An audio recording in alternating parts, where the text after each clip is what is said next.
Hello po sa ating lahat. Gusto ko lang uling gumawa ng reaction ukol dito sa kumakalat sa social media ukol kay FLM.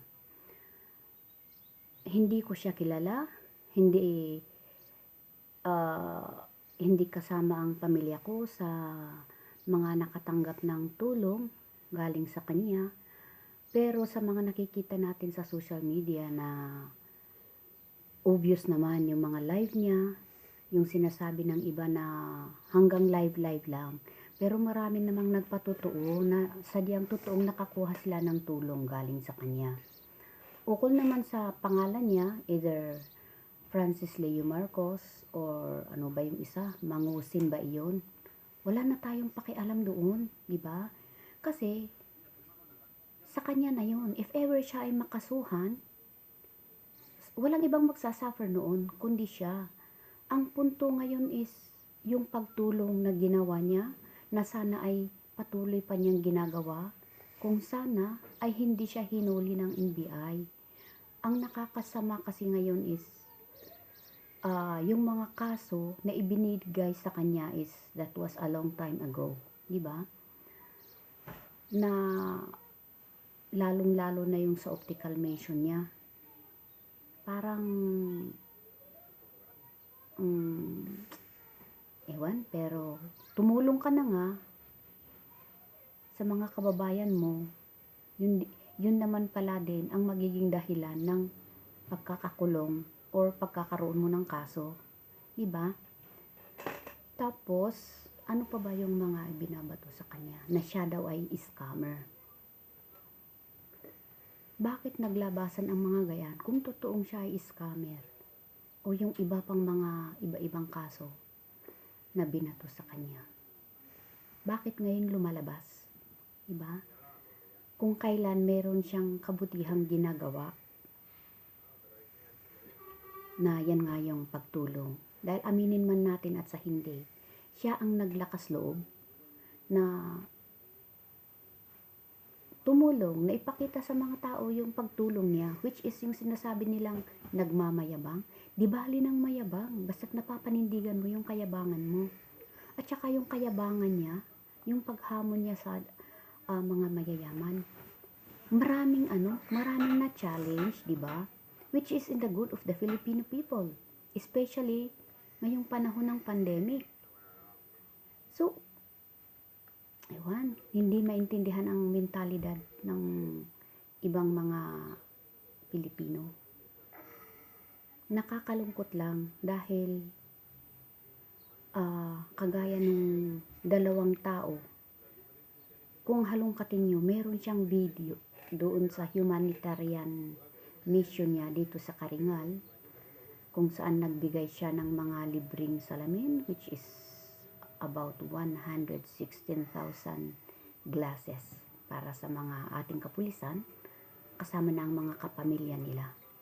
Nandun sina Ginoong Ilyasar at saka yung asawa ng isang kapitana ng Batangas na si Eva Año Nuevo.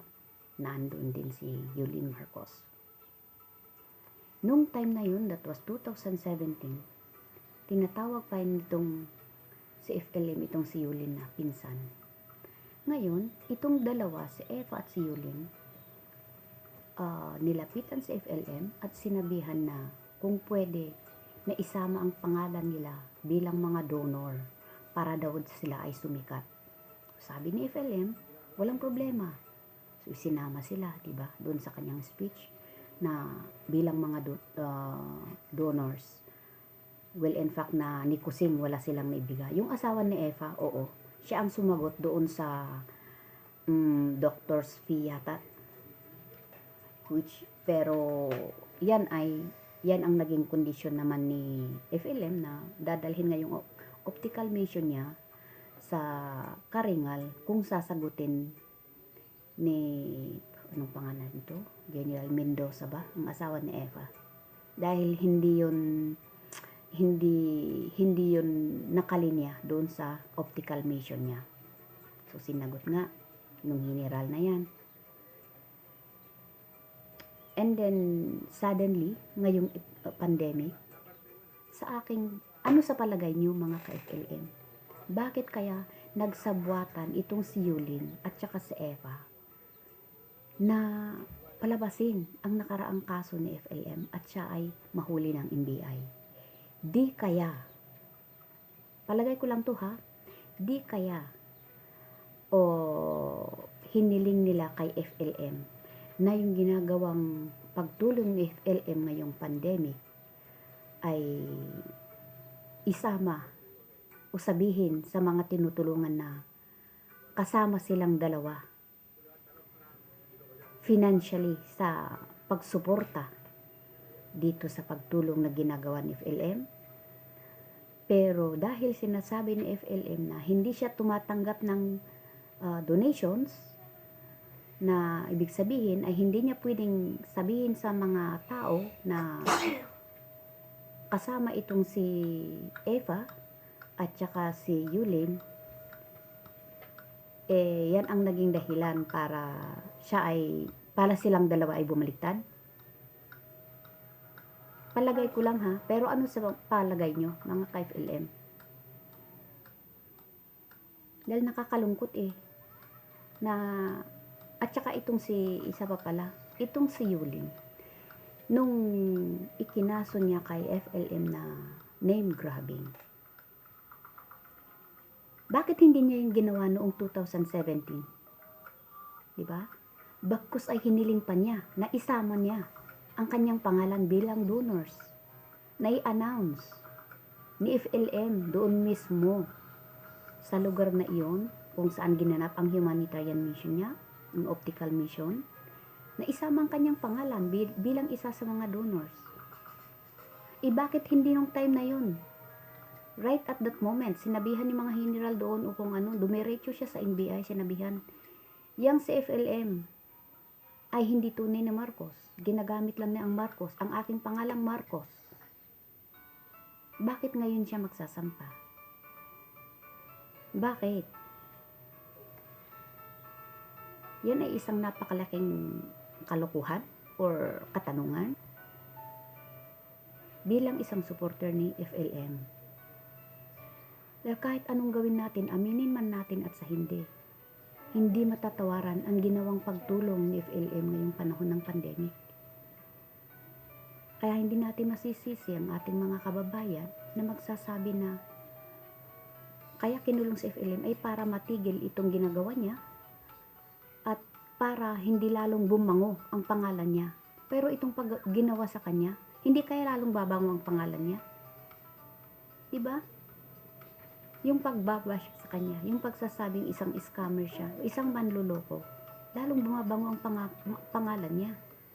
Wherein, yung mga natulungan niya at yung mga supporters niya, ipagtatanggol siyempre siya. Dahil it doesn't matter, mapamangusin mo siya, mapamarcos. Wala yung pagtulong niya, yun ang tinitignan ng mga tao. Kaya tayo, parang napakalaking palaisipan kung sino ba talaga si FLM. Diba? Yung sinasabi nila na hindi siya kilala ng mga Marcos, yan ang ibig sabihin ng mga pictures na lumalabas ngayon sa media. Nakasama si FLM, kasama yung si Fortuna Barba, yung kapatid ni Ferdinand Marcos, may kasama siya doon sa hospital, at saka marami pang iba. At saka itong si Early Ancheta, siya din mismo ang nagsasabi na pamangkin niya, pinsan niya, itong si FLM. So ano nga ba talaga? Diba? Kasi bakit? Kasi parang naglabasan lang naman ang mga yan ditong pagkakahuli niya Pero sayang, nakakalungkot. Dapat, kasi ang dami pang nakahilera na dapat sana ibibigyan niya ng bigas, mga kalabasa. Hindi lang po yung mga mabibigyan ang naging biktima dito sa pagkahuli niya, kundi yung mga farmers ng kalabasa na pinagkukuhanan niya. Dahil yung pinagkukuhanan niya ng kalabasa, pati rin sa bigas, lalo na itong kalabasa, dahil sa pandemic, hindi na ma-export yung kanilang tanim. na ang ginawa ni FLM para naman hindi masyadong lugi, binili niya ang kanilang mga tanim, ipamigay sa mga taong nangangailangan, at para hindi mabulok lang yung mga kalabasa na tuni-tulirada doon dahil hindi nga ma-export. So, hindi lang yung mga nagugutom ang tinulungan ni FLM dito, kundi laking tulong din po yan, mga kababayan, sa ating mga farmers. Pero bakit kung sino yung tumutulong, bakit siya pa yung hinuli, di ba? Kaya kung minsan, masasabi ko na unfair ang ating batas eh. Si Trillanes, yung mga kaso niya, bakit siya hindi hinuli? Bakit hanggang ngayon malaya? Huli, labas, huli, labas. Si Ontiveros, ang pera ng PhilHealth, hanggang ngayon ngak-ngak pa rin ng ngak-ngak. Di ba? Bakit hindi ang mga yan ang hulihin? Kasi, ayoko nang magsalita. Kayo na ho mga kababayan ang humusga. Maraming salamat po.